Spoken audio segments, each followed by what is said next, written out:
రానున్న ఎన్నికల్లో వరుసగా రెండోసారి ముఖ్యమంత్రి పీఠం అధిష్ఠించాలి. అందుకోసం ఫ్యాన్ పార్టీ అధ్యక్షుడు ముఖ్యమంత్రి వైఎస్ జగన్ తనదైన శైలిలో ముందుకు దూసుకుపోతున్నారు. ఆ క్రమంలో ప్రతిపక్ష పార్టీ నేతలు చంద్రబాబు, పవన్ కళ్యాణ్ ను ఎదుర్కొనేందుకు ఆయన వ్యూహాత్మకంగా అడుగులు వేస్తున్నారు. మరోవైపు తన సొంత ఇంట్లోనే సొంత చెల్లెలు వైఎస్ షర్మిల రూపంలో మరో ఉపద్రవం ముంచుకొస్తుందని, అటువంటి పరిస్థితుల్లో ఆ ఉపద్రవాన్ని అడ్డుకునేందుకు సీఎం వైఎస్ జగన్ అందుకు తగ్గట్లు ప్రణాళికలు సిద్ధం చేస్తున్నట్లు ఓ చర్చ అయితే ఫ్యాన్ పార్టీలో ఓ వర్గం అభిప్రాయపడుతోంది. ఎన్నికలు సమీపిస్తున్నాయి. దీంతో వైఎస్ జగన్ కథనంతో పలు సినిమాలు తెరకెక్కి విడుదలకు సిద్ధమవుతున్నాయి. వాటిలో మహి వీర్ రాఘవ దర్శకత్వంలో విడుదలకు సిద్ధమవుతున్న చిత్రం యాత్ర 2. ఈ చిత్రంలో 2009 నుంచి 19 వరకు వైఎస్ జగన్ జీవితంలో చోటు చేసుకున్న పరిణామాలన్నిటినీ గుదిగుచ్చి తెరకెక్కించారని, అంటే వైఎస్ రాజశేఖర రెడ్డి ఆకస్మిక మరణం నాటి నుంచి వైఎస్ జగన్ ముఖ్యమంత్రిగా గద్దెనెక్కే వరకు సన్నివేశాలు ఉంటాయని, అయితే అక్రమాస్తుల కేసులో వైఎస్ జగన్ 16 నెలలు చంచలగూడ జైల్లో ఉండగా 2012లో వైఎస్ షర్మిల జగనన్న వదిలిన బాణాన్ని అంటూ సొంత అన్నయ్య కోసం పాదయాత్ర సైతం చేసిందని, ఆ తర్వాత సోదరుడు వైఎస్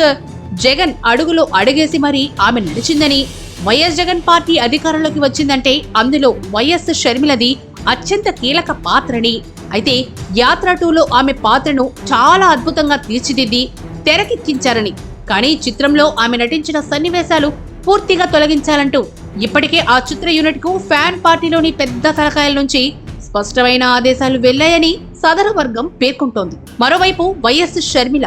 తన వైఎస్ఆర్ తెలంగాణ పార్టీని ఢిల్లీ వేదికగా హస్తం పార్టీలో విలీనం చేసింది. దీంతో 1-2 రోజుల్లో ఏపీ పిసిసి అధ్యక్షురాలుగా ఆమె బాధ్యతలు చేపట్టనుందని, ఈ నేపథ్యంలో ఇప్పటి వరకు ఏపీ పిసిసి అధ్యక్షుడిగా ఉన్న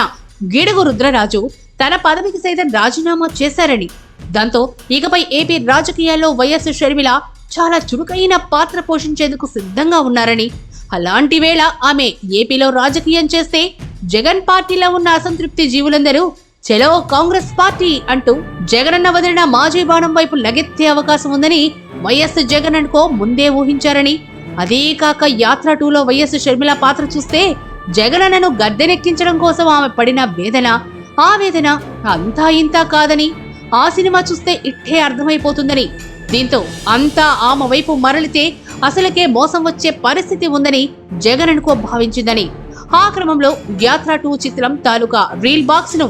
మళ్లీ ఎడిటింగ్ రూమ్ కు పంపారని ఫ్యాన్ పార్టీలోని సదరు వర్గం వివరిస్తోంది. ఇప్పటికే తెలంగాణ అసెంబ్లీ ఎన్నికల ఫలితాల్లో గులాబీ బాస్ కేసీఆర్ ఎంత ఉక్కిరి బిక్కిరి అవుతున్నారో దాదాపుగా అదే స్థాయిలో ఫ్యాన్ పార్టీ అధ్యక్షుడు వైఎస్ జగన్ సైతం ఊపిరాడకుండా ఉన్నారని, అలాంటి పరిస్థితుల్లో నియోజకవర్గ ఇన్ఛార్జీలతో పాటు ప్రస్తుత ఎంపీ, ఎమ్మెల్యేలకు స్థానచలనం కల్పిస్తున్నారని అన్నారు. అయితే సీఎం వైఎస్ జగన్ తీసుకుంటున్న ఈ నిర్ణయంపై పలువురు తీవ్ర వ్యతిరేకంగా ఉన్నారని, అలాంటి వారంతా ఇప్పటికీ ఓ క్లారిటీకి వచ్చేసి టీడీపీ, జనసేన అంటూ పక్క చూపులు చూస్తున్నారని, తాజాగా వైఎస్ షర్మిల హస్తం పార్టీ బాధ్యతలు చేపట్టి చక్రం గనక తిప్పితే దాదాపుగా అంతా ఆమె వైపే వెళ్లిపోతారని, దీంతో ఫ్యాన్ పార్టీ ఖాళీ అయ్యే అవకాశాలు మెండుగా ఉన్నాయని, ఇటువంటి పరిస్థితుల్లో వైఎస్ షర్మిలకు మైలేజ్ వచ్చే ప్రతి అంశాన్ని తొక్కిపట్టేందుకు తాడేపల్లి ప్యాలెస్ సాక్షిగా ప్రయత్నాలు మరెన్నో ముమ్మరం చేసే అవకాశాలున్నాయంటూ సదరు వర్గం అభిప్రాయపడుతోంది.